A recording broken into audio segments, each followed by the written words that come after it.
Amigos, chegamos no terceiro dia, terceiro tema da nossa série que começamos semana passada, onde estamos trabalhando de maneira mais intensa o plano da salvação. O título dessa série é Salvos, História da Redenção, e o nosso objetivo é a gente conseguir entender um pouco mais. Eu sei, pastor, é difícil, é muito assunto, eu sei. Eu tenho pouco tempo para poder ensinar algo que é muito denso, mas eu orei e eu pedi a Deus para que nada atrapalhe você, para entender um pouquinho que seja do plano da salvação. O objetivo dessa série é nós não vamos nunca aqui esgotar o tema, mas eu quero incentivar você a continuar aprendendo, a ler mais sobre o assunto. Este livro, História da Redenção, que baseia a minha série, é um bom livro para você começar, mas tem outras maneiras de você continuar aprendendo, né? Então, eu quero te convidar e incentivar você a estudar mais sobre este tema. Então, é apenas um aperitivo para você em casa se aprofundar sobre o assunto. Então, o que eu falei domingo, eu vou repetir agora. O objetivo dessa série é meio modo aula. Então, nós vamos trabalhar dentro de uma temática para aprender o plano da salvação. Ok? Podemos ir juntos? Que Deus nos ajude e nos ilumine para compreendermos sobre este assunto. Amém. Vamos lá. O tema de hoje, nós vamos falar um pouquinho sobre santuário e salvação. E eu vou falar uma coisa para você aqui para começar. Olha aqui para mim. O tema do santuário é um dos assuntos mais importantes da Bíblia. Por exemplo, você não vai conseguir entender o livro de Daniel se você não entender o santuário. Você não vai conseguir entender o livro de Apocalipse se você não entender o santuário. Existem alguns livros como Levíticos, como Êxodo, que fala muito sobre este tema, que é praticamente a introdução sobre este assunto. O santuário, ele é uma representação do plano da salvação de Deus. É claro que é muito longo. Eu vou falar hoje e vou terminar amanhã. Então nós vamos fazer essa mensagem em dois tempos. Mas eu preciso que você fique ligado comigo para a gente poder trabalhar juntos, tá bom? Vamos começar? Vamos lá. Vou começar com essa foto aqui. Essa foto foi tirada em 2015. Parece uma foto inocente, né? De uma criança. Mas essa foto, na verdade, é uma foto triste. Porque esta menina, a menina síria Udia, ela estava nessa foto num campo de refugiados na Síria. Nesta foto nós encontramos uma menina que esse fotógrafo turco, ao ir neste campo de refugiado para tirar fotos de crianças e de pessoas que viviam ali naquela região, quando ele pega a sua câmera e vira para a menina para tirar foto da menina, ela imediatamente levanta as mãos, como se aquela câmera fosse uma arma. Ela meio que se rende, sabe? É daquelas cenas que mexem com o coração da gente. A vida toda rodeada de tanta angústia, de tanto sofrimento, sabe? Quando a gente olha para cenas como essa, e eu lembro que quando essa foto viralizou na época, eu fiquei perguntando assim, até quando, Deus? E eu sei que você também, e a gente já falou sobre isso recentemente. Mas tem um salmo na Bíblia que sempre mexeu muito comigo, eu já falei sobre ele aqui, mas eu gosto de relembrar. Então, abra sua Bíblia comigo no Salmo 73. Este salmo é um grande desabafo de um profeta, de um personagem chamado Asaf. Asaf, ele escreve o Salmo 73, meio que falando sobre o porquê que ele está perdendo a fé. E quase que ele perdeu a fé. E ele diz assim no Salmo 73, olha o texto. Vou ler com você. Asaf, um salmo de Asaf, ele diz assim, vou ler o verso primeiro. De fato, Deus é bom para com Israel. Ele está aqui fazendo uma declaração clara. Deus é bom para com Israel. Deus é bom para os de coração limpo. Mas o verso 2 ele diz assim, mas quanto a mim. E aqui ele faz um desabafo de algo que acontece na vida dele. Ele diz, ó, quanto a mim, porém, quase me resvalaram os pés. Pouco faltou para que se desviasse os meus passos. Pois eu invejava os arrogantes ao ver a prosperidade dos maus. Para eles não tem preocupação, o seu corpo é forte, é sadio, ele não partilha das canseiras dos mortais, não são afligidos como os outros. Por isso a soberba os cinge com um colar, a violência os envolve como um manto, os olhos saltam-lhes de tanta gordura, de coração deles brotam fantasias, eles zombam, eles falam maldade, eles falam da opressão com arrogância, abre a boca para falar contra os céus. A língua deles percorre a terra. Ele começa a descrever no Salmo os vários motivos que fizeram este personagem quase perder a fé. Olhando e pensando assim, por que parece que com os outros dá tudo certo e para mim está dando tudo errado? Porque parece que aqueles que servem a Deus acabam vivendo muitas vezes uma prosperidade, uma pseudo-realidade maravilhosa, e aqueles que servem a Deus têm vivido de maneira tão intensa. Mas tem um texto nesse capítulo que chama atenção. Olha o que diz o capítulo, versículo 16, presta atenção no texto, diz assim: em só refletir para compreender isso, achei que a tarefa era pesada demais para mim. Até, o que diz o texto? Até que eu entrei no santuário de Deus e descobri qual seria o fim deles. Ele faz um desabafo gigante o capítulo inteiro. E tudo muda no dia em que ele entra no santuário de Deus. O que tem nesse santuário? O que o santuário de Deus representa? O que conseguimos compreender sobre este tema? Davi, falando sobre o santuário, ele diz assim: uma coisa peço ao Senhor, Salmos 27, versículo 4, uma coisa peço ao Senhor e a buscarei, que eu possa morar na casa do Senhor por todos os dias da minha vida, para contemplar a beleza do Senhor e meditar no seu santo templo. O que Davi mais queria? O que ele mais queria? Morar. Mas morar onde? No santuário. Mas aqui, amigos, é interessante, aqui parece que não era Davi querendo morar na igreja. Lembrei daquela história do rapaz que o pastor chegou na igreja, tinha um caminhão de mudança na frente da igreja. Já viu essa história, né? O pastor chegou na igreja, tinha um caminhão de mudança na frente da igreja. Ele assustou, o que está acontecendo? Foi ver uma irmã da igreja. O que foi, irmã? A senhora foi despejada? Aconteceu algum problema? Ela, não, pastor, eu vim morar aqui. Como assim, irmã, morar aqui? Não tem como, minha irmã, é igreja, não dá para morar na igreja. Não, pastor, eu quero morar aqui. Mas por que, irmã, que você quer morar aqui? Pastor, na igreja meu marido é tão bonzinho. Quando eu estou na igreja está tudo bem, meus filhos ficam bonzinhos, meu marido me trata bem, pastor. Na igreja meu marido me chama de meu bem. Lá em casa, misericórdia, vim morar aqui. Mas eu acho que não era essa a intenção de Davi quando ele disse que queria morar na casa do Senhor. Na verdade, o que ele está dizendo é que ele quer habitar no santuário de Deus para contemplar a beleza do Senhor, para contemplar a presença dele na sua vida. Interessante. O que nós entendemos é, Deus deixou de maneira clara um recado, um santuário, para representar alguma coisa. Meu filho não está na escola ainda, mas eu sei que um dos terrores dos pais é quando a tarefa de casa é fazer uma maquete, é ou não é? Quem já não passou madrugadas cortando isopor, colando com cola quente, para poder deixar as coisas, né? Ou quando o filho chega meia-noite e fala: mamãe, amanhã tem que levar a cartolina.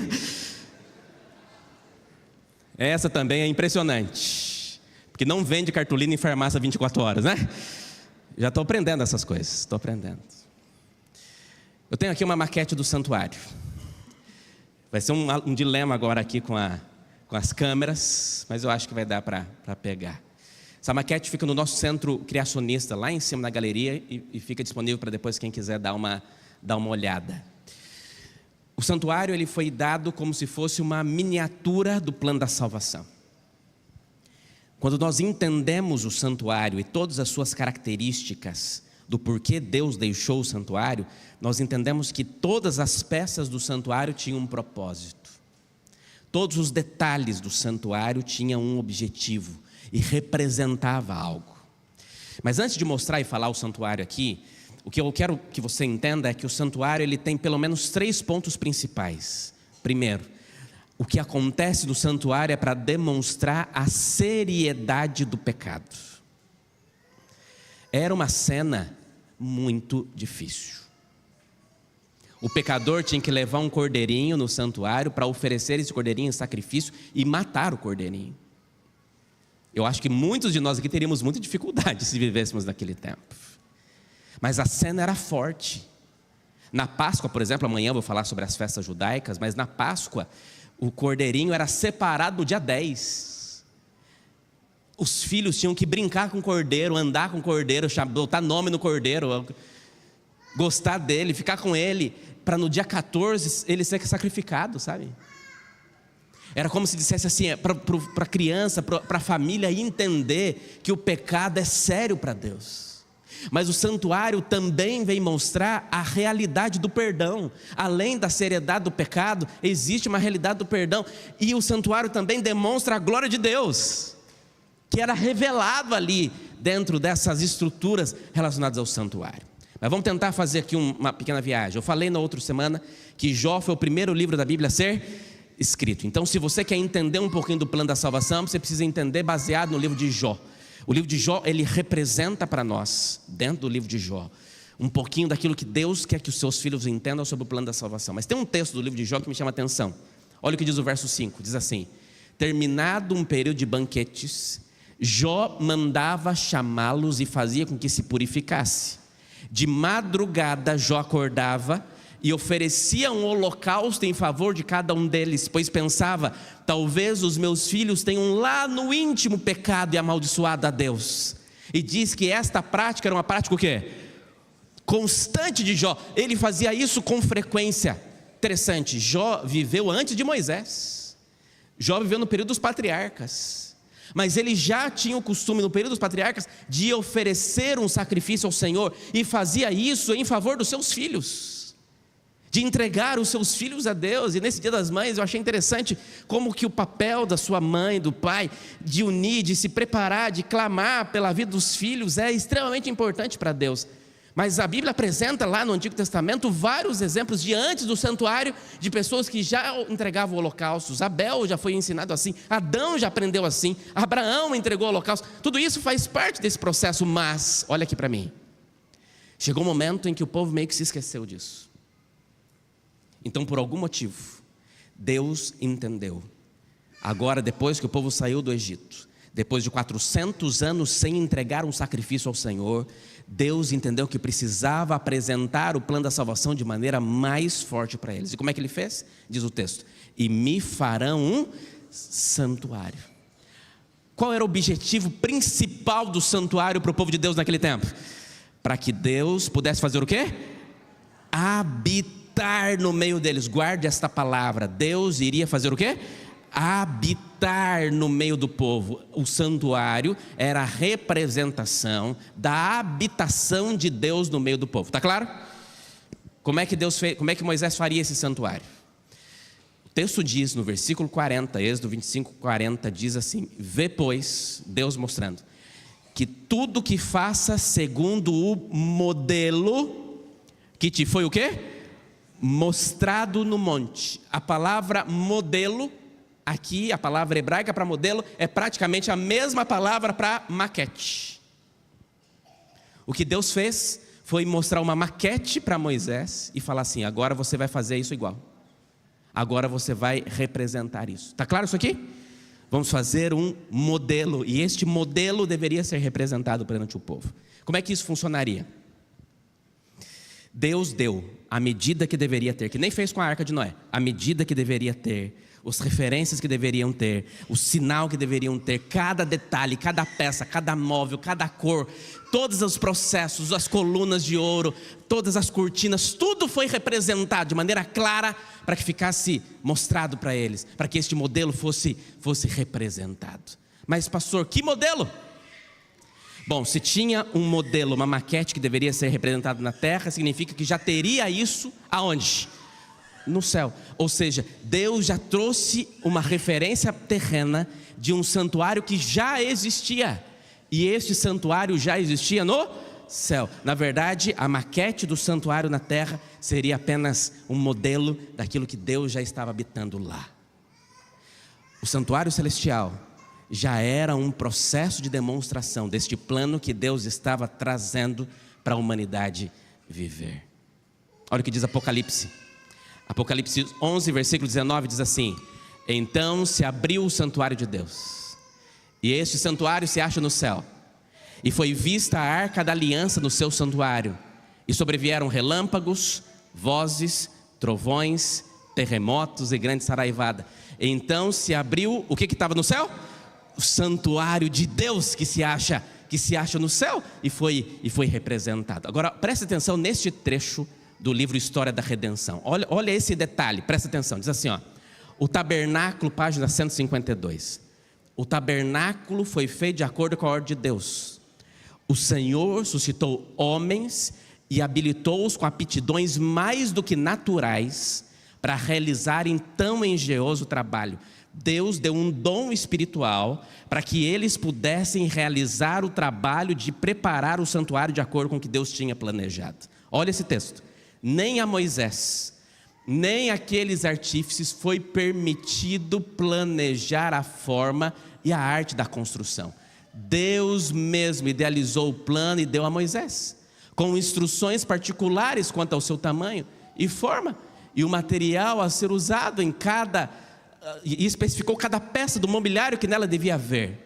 Apresentou a Moisés um modelo em miniatura do santuário celestial e ordenou-lhe que fizesse todas as coisas segundo o exemplar que lhe fora mostrado no monte. Moisés escreveu todas as instruções num livro e leu-as para as pessoas mais influentes. Então o Senhor solicitou ao povo que trouxesse uma oferta espontânea para fazer-lhe um santuário, a fim de que ele habitasse no meio deles. Interessante. Deus tinha demonstrado e falou assim: Moisés, não vai sair nada da sua cabeça. Eu vou dotar as pessoas com as habilidades necessárias para que tudo o que acontecer dentro desse santuário tenha um propósito específico. Agora, olha esse texto de Hebreus. Hebreus capítulo 8 diz assim: ora, o essencial das coisas que estamos dizendo é que temos tal sumo sacerdote que se assentou à direita do trono da majestade dos céus, como ministro do santuário, do verdadeiro tabernáculo que o Senhor erigiu e não o homem. Verso 3: pois todo sumo sacerdote é constituído para oferecer dons e sacrifícios. Por isso era necessário que também esse sumo sacerdote tivesse o que oferecer. E se ele tivesse na terra, nem mesmo sacerdote seria, visto existirem aqueles que ofereceram os dons segundo a lei. Ou seja, Jesus não fazia parte da tribo de Levi, então nem sacerdote ele seria aqui na terra, mas ele é sacerdote no céu, porque estes sacerdotes da terra ministram em figura e sombra das coisas celestiais. Assim como Moisés foi divinamente instruído quando estava para construir o tabernáculo, pois Deus disse: tenham cuidado para fazer tudo de acordo com o modelo que foi mostrado a você no monte. Tudo que esses sacerdotes ministraram aqui na terra, na verdade é apenas um símbolo daquilo que Jesus seria realizado no céu. Todo o santuário foi planejado em cada detalhe para não estar ali à toa. Deveria ser uma representação para que o povo nunca se esquecesse do que era este plano da salvação. Está claro até aqui, igreja? Olha para mim. Então vamos comigo aqui na maquete. Nós temos o santuário. Tudo que está aqui foi estabelecido com um propósito. Deixa eu tentar colocar aqui na câmera, nessa aqui, né? Vou tentar virar um pouquinho aqui para que vocês possam conseguir enxergar ali na câmera para a gente. Nós temos aqui no santuário três pontos principais. Nós temos o que nós chamamos de pátio, que é essa primeira parte. Nós temos aqui dentro do santuário 2 compartimentos. O primeiro que nós chamamos de lugar santo e o segundo que nós chamamos de lugar santíssimo. Dentro do pátio tinha dois pontos principais. Nós tínhamos o altar de holocausto, nós tínhamos aqui essa porta com coluna. Os estudiosos entendiam que essas portas tinham nome. Essa primeira porta chamava caminho, essa segunda porta chamava verdade, e essa terceira porta chamava vida. Te lembra alguma coisa? Aqui nós temos o altar de holocaustos, aonde o cordeiro era entregue ao Senhor. Aqui o ofertante trazia o cordeiro. Na verdade tinha tipos de animais específicos para cá, não é esse o meu objetivo aqui, mas eles apresentavam esse cordeiro e todos os dias esse cordeiro era imolado neste altar de holocausto. Nós temos aqui também uma pia, que é uma bacia de água, para onde se lavava para que eles pudessem entrar dentro do lugar santo. No lugar santo nós temos 3 recipientes, 3 utensílios. Nós temos aqui uma mesa com 12 pães, chamada de pães da propiciação. Nós temos o candelabro com 7 luzinha, 7 velas, e nós temos um altar de incenso. E nós temos aqui dentro do lugar santíssimo a Arca da Aliança com este querubim, e em cima da Arca da Aliança era a representação da glória de Deus, chamada de Shekinah. E aqui dentro da arca nós temos a tábua dos 10 mandamentos, uma porção de maná e a vara de Arão que floresceu.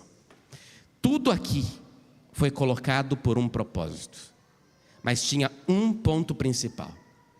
Tudo que estava no santuário apontava para quem? Para Cristo.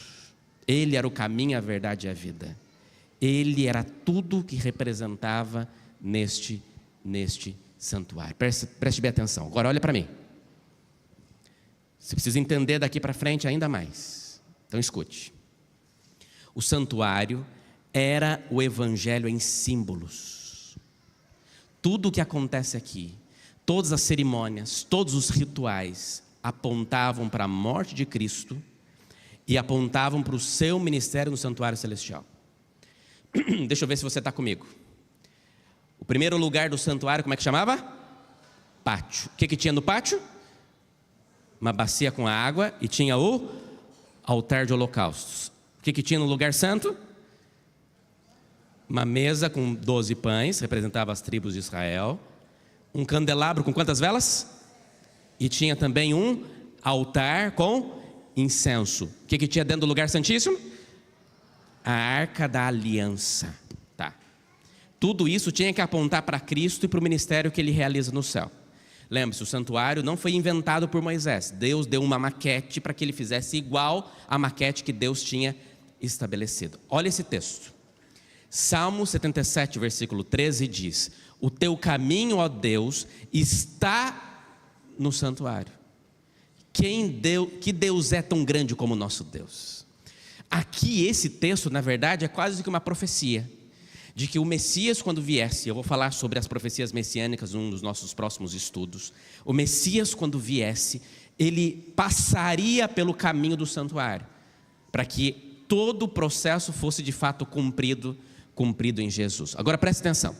Lá no livro de Gálatas, capítulo 4, versículo 4, diz que vindo, porém, a plenitude do tempo, Deus enviou o seu Filho, nascido de mulher, nascido sob a lei. Vindo, porém, a plenitude do tempo, chegou o momento exato, Deus enviou o seu Filho no momento certo, para que ele viesse a esta terra, quando Deus determinou para um propósito. Plenitude do tempo. Agora, olha este texto, João 1, versículo 14. Preste atenção.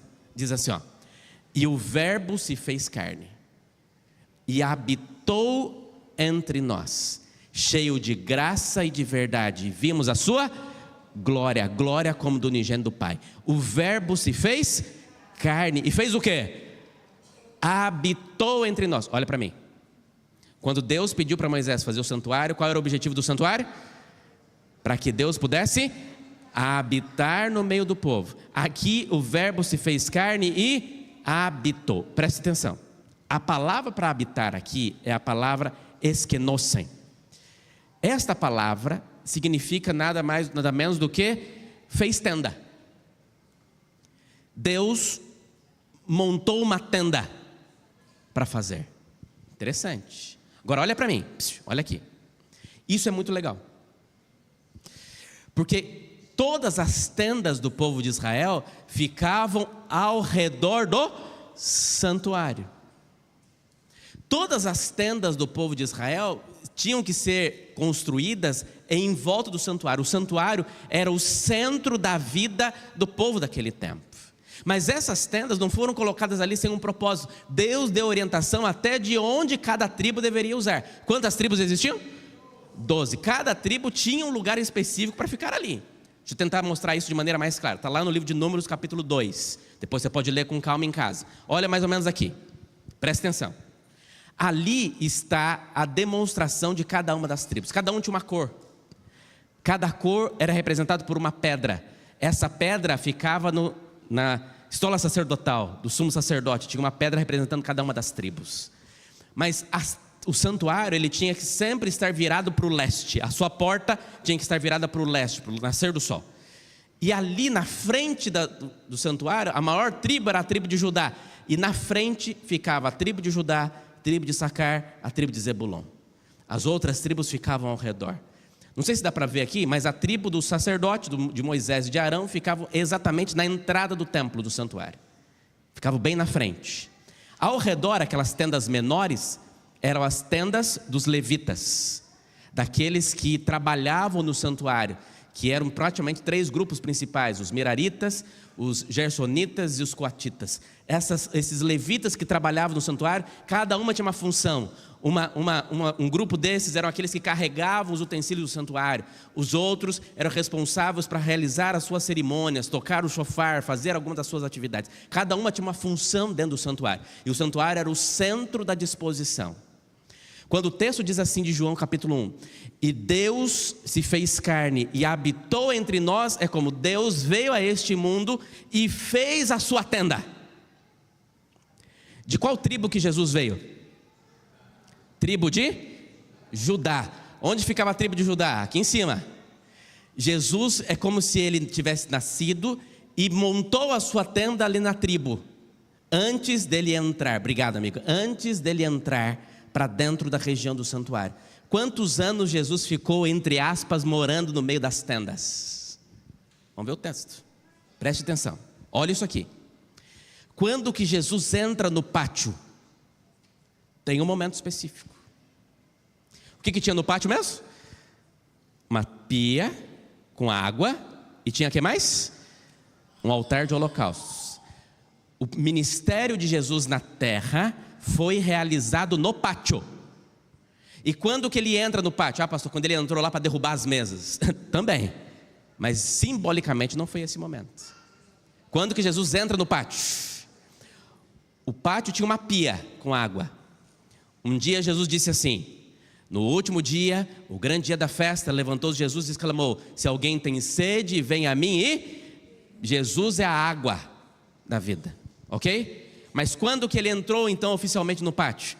Mateus 3,16. O texto diz: batizado Jesus, saiu logo e eis que se lhe abriram os céus, veio o Espírito de Deus descendo como pomba vindo sobre ele, e uma voz veio do trono dos céus dizendo: este é meu filho amado, em quem me comprazo. Quando acontece o batismo de Jesus, acontece pela fé 3 coisas: o céu se abre, uma voz veio do céu dizendo: este é meu filho, e o Espírito Santo veio sobre Jesus. Ali, Jesus, na profecia, entra simbolicamente no santuário, para tomar posse do lugar que representava todo o ministério dele. Ele entra pelo batismo.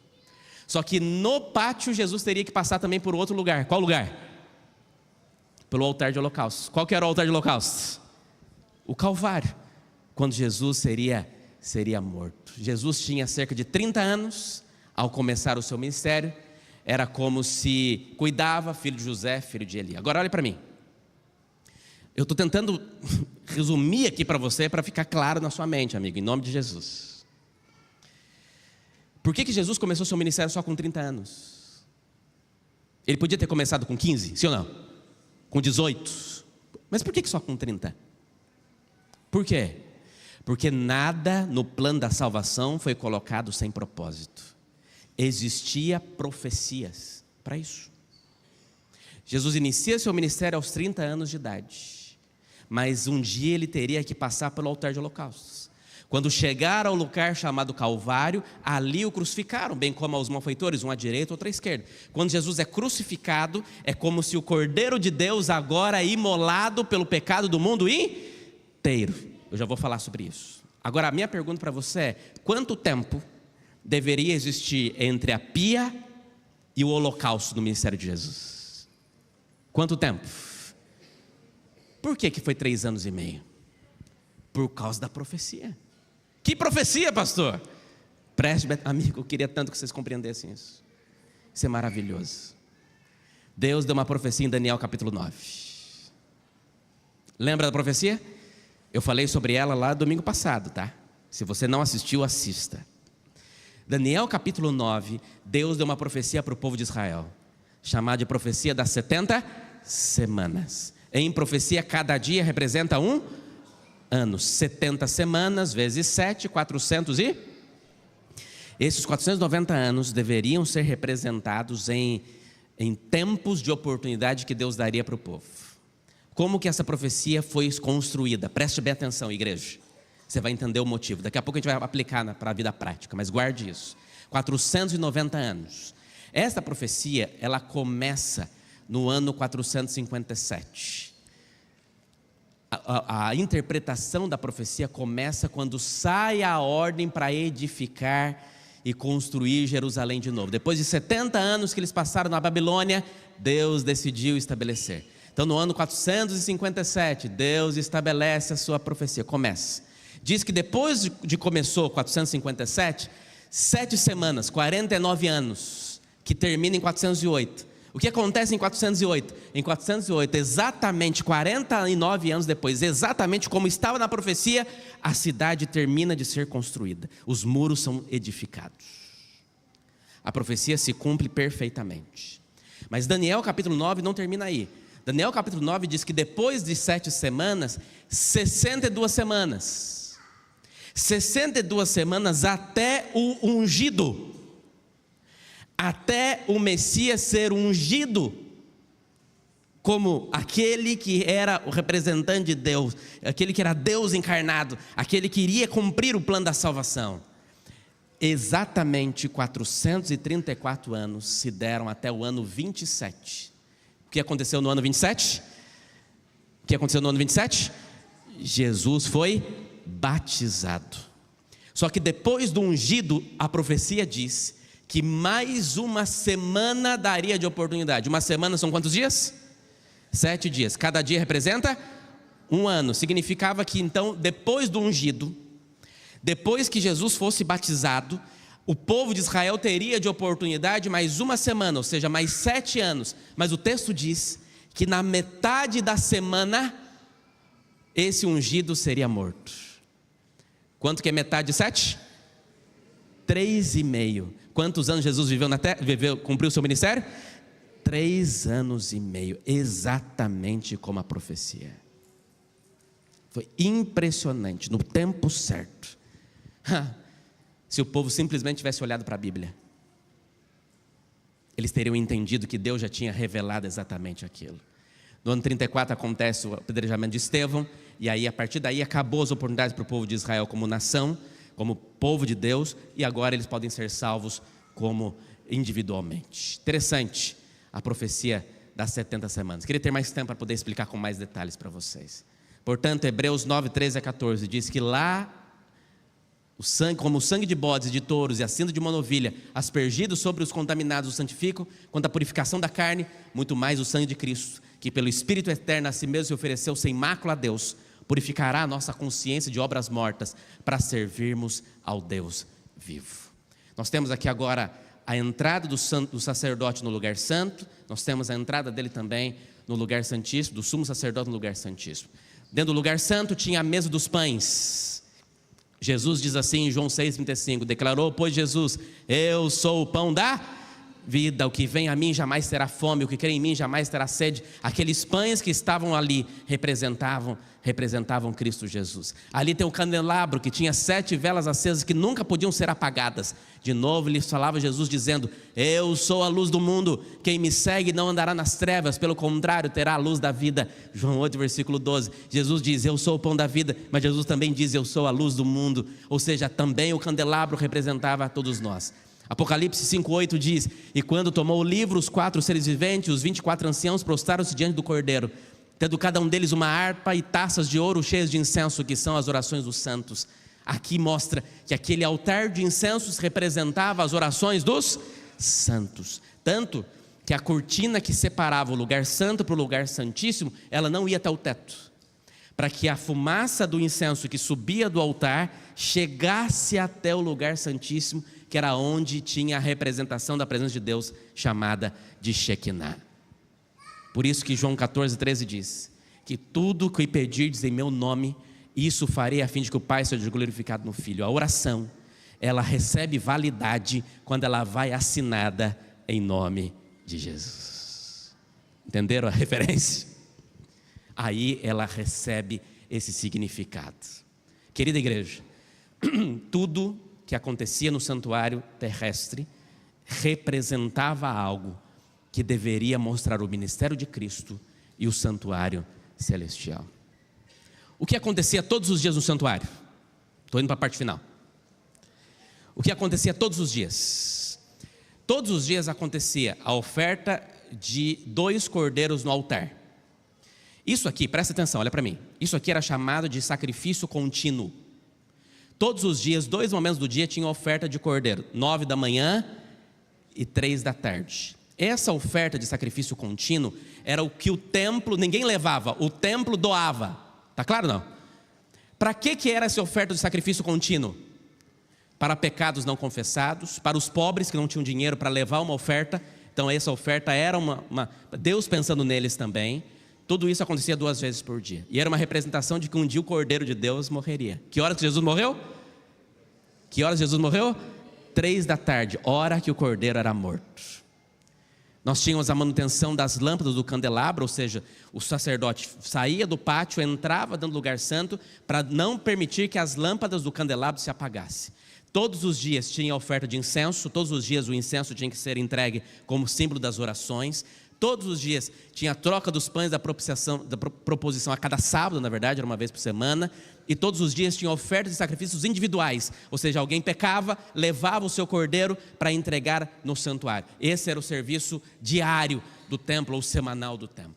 Tudo isso representava expiação, por meio do sangue derramado, simbolizava intercessão através da fumaça do altar de incenso, simbolizava a vida física e espiritual através dos pães da proposição e simbolizava a luz por meio das 7 lâmpadas do candelabro. Agora, tinha 2 compartimentos. Tinha o lugar santo, onde o sacerdote ficava, mas tinha o lugar santíssimo, onde o sumo sacerdote, uma vez por ano, eu vou falar sobre isso amanhã, realizava uma cerimônia chamada de Yom Kippur, que era o momento em que o santuário deixava de ter o seu serviço simplesmente de intercessão e de holocaustos, e passava a ter um serviço de juízo. Uma vez por ano acontecia um julgamento em Israel espiritual, e esse julgamento acontecia através da atividade do sumo sacerdote. A Arca da Aliança, diz Êxodo 25, 22, ali virei a ti, e de cima do propiciatório, do meio dos 2 querubins que estão sobre a arca do testemunho, falarei contigo acerca de tudo que eu te ordenar para os filhos de Israel. Esse propiciatório nada mais é do que uma tábua de misericórdia de Deus. A tampa da arca da aliança era o símbolo que ficava em cima da lei que estava dentro da arca, era o símbolo da presença de Deus. Deus se revelava em cima deste sacrifício. Romanos 3:25 diz: a quem Deus propôs o seu sangue como propiciação mediante a fé, para manifestar a sua justiça, por ter Deus na sua tolerância deixado impune os pecados anteriormente cometidos. Deus deu misericórdia e graça, mas a misericórdia e graça de Deus também será um dia levado em juízo. Então todos os dias, no compartimento santo, tinha sacerdote e tinha perdão dos pecados.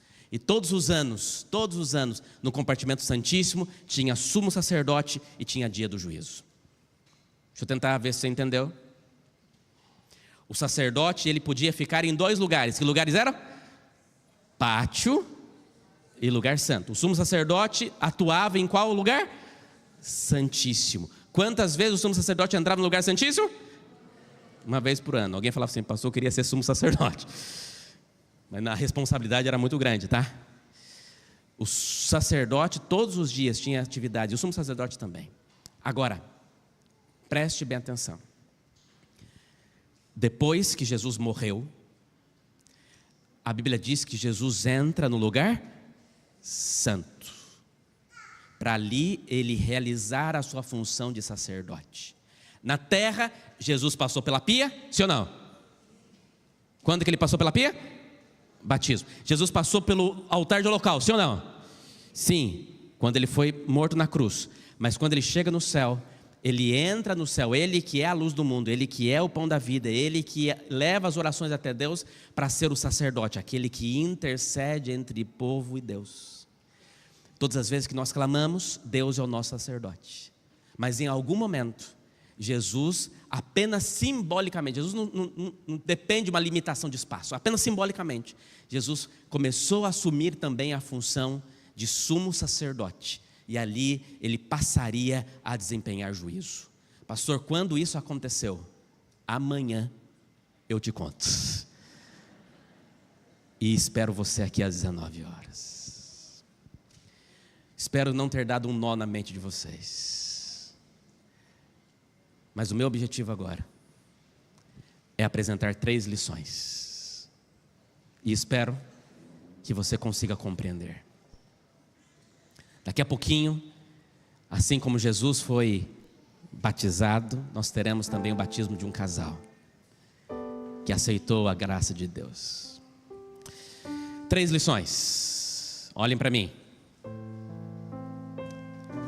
Lição número 1. Cristo, Ele é também nosso grande professor. Quando Deus decide entregar à raça humana um santuário como esse, é porque cada atividade que aconteceria aqui, cada didática que aconteceria nesse santuário, era um ensino para o povo se lembrar de que tudo tem um preço e que um dia o Cordeiro de Deus viria. Cristo quer ensinar você.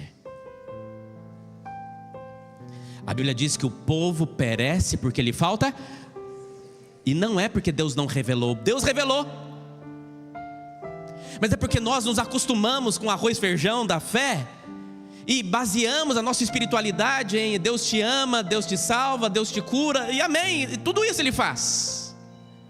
Mas amigos, nada aconteceu por acaso. Se eu perguntar aí na rua, você acredita que Jesus morreu na cruz para você? O que as pessoas vão dizer? Sim, eu acredito. Mas se eu perguntar por quê? Por que Ele viveu 33 anos e meio? Por que foi naquela cruz? Muitas pessoas não entendem porque não se pararam para pensar, para entender. Amigos, Deus se revelou através da sua palavra, e todo o plano da salvação é apresentado aos seus filhos das mais diversas maneiras, para que você aprenda aos pés do Senhor aquilo que é mais importante. Igreja querida, povo de Deus que me assiste, Jesus está voltando. O plano da salvação vai se cumprir em breve, a glória de Deus se manifestará. Mas talvez a nossa grande preocupação é se a gente vai conseguir trocar o carro esse ano, é se aquela casa da praia vai sair.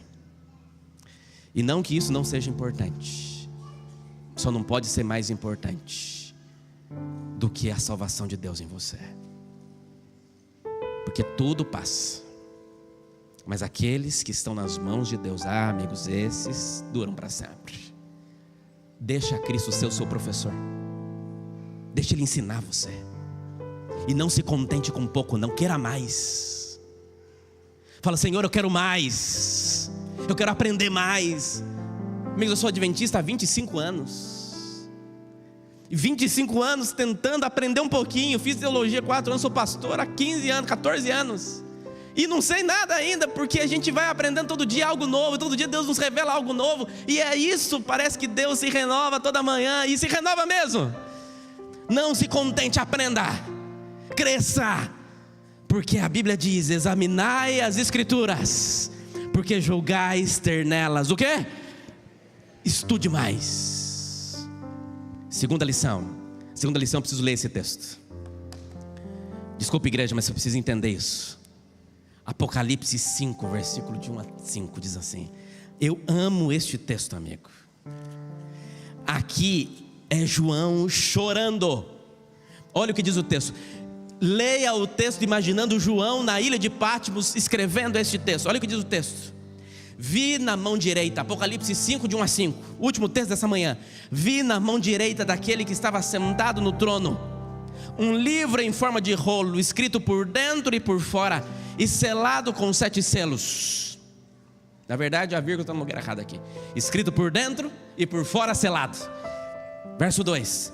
Vi também um anjo forte, que proclamava com voz forte: quem é digno de quebrar os selos e abrir o livro? E o verso 3 diz: nem no céu, nem sobre a terra, nem debaixo da terra, ninguém podia abrir o livro, nem mesmo olhar para ele. E aí diz o verso 4: e eu chorava muito, porque ninguém foi achado digno de abrir o livro, nem mesmo de olhar para ele. O livro representando a história de toda a humanidade, aquele livro que representava os mais profundos atributos de Deus. Ninguém era digno de abrir aquele livro selado por fora. Ninguém podia ver o que tinha naquele livro. E João chorava e dizia: o que eu quero saber? Os desígnios de Deus. Quem pode abrir o livro? Então um dos anciãos, verso 5. Então um dos anciãos me disse: não chore, João. Eu vou me arrepiar aqui. Eis que o leão da tribo de Judá, a raiz de Davi, venceu para quebrar os 7 selos e abrir o livro. Não chora não, João, porque o leão da tribo de Judá. Mas o verso 6 diz que então vi no meio do trono e dos 4 seres viventes, e entre os anciãos em pé, um cordeiro que parecia que tinha sido morto. Não parecia não. O cordeiro foi morto e venceu para ser digno de abrir o livro. Pastor, mas Jesus é cordeiro ou leão? Ele é cordeiro ou leão? Jesus é os dois, porque para te salvar ele foi o cordeiro, mas para te defender ele é leão. Ele venceu, amigos. Tem esperança para nós, ele venceu. E a graça dele se manifesta na tua vida hoje. Você está aqui porque ele venceu. Você estará lá porque ele venceu. Ele é o leão da tribo de Judá, e ele é o cordeiro de Deus que tira o pecado da tua vida. Uau! Que isso motive o teu coração, amigo. Por que motiva o meu? E é por isso que minha terceira lição de hoje: Cristo é meu professor, Cristo é o leão, Cristo é o cordeiro, e Cristo é o sumo sacerdote. Porque Cristo não entrou em santuário feito por mãos humanas, mas como figura do verdadeiro no mesmo céu, para comparecer agora por nós diante de Deus. E diz Hebreus capítulo 4: porque nós não temos um sumo sacerdote que não possa se compadecer das nossas fraquezas. Pelo contrário, ele foi tentado em todas as coisas, a nossa semelhança, mas sem pecado. Portanto, igreja, aproximemo-nos do trono da graça com confiança, a fim de recebermos misericórdia e encontrarmos graça para ajuda em momento oportuno. Vá até Deus, porque o meu leão, o meu cordeiro, está agora no santuário, recebendo as suas orações e apresentando elas para o Senhor. Pastor, eu não sou digno. Não é mesmo, mas Cristo é. Então quando você clama e diz: Senhor, olha para mim, Jesus pega a sua oração e leva para o Pai e diz: Pai, olha aqui teu filho. Pai, eu sei, ele é pecador, mas ele foi perdoado pela tua graça, e eu paguei o preço para que ele pudesse ter acesso ao Senhor. E eu estou ansioso o dia em que eu vou descer e vou buscar os teus filhos para morar conosco para sempre aqui no céu. E eles vão poder entrar nesse santuário e vão poder contemplar o trono de Deus. Espere, amigo, falta muito pouquinho, mas até lá, se achegue confiante perante o sacerdote, e ele vai ouvir você em nome de Jesus.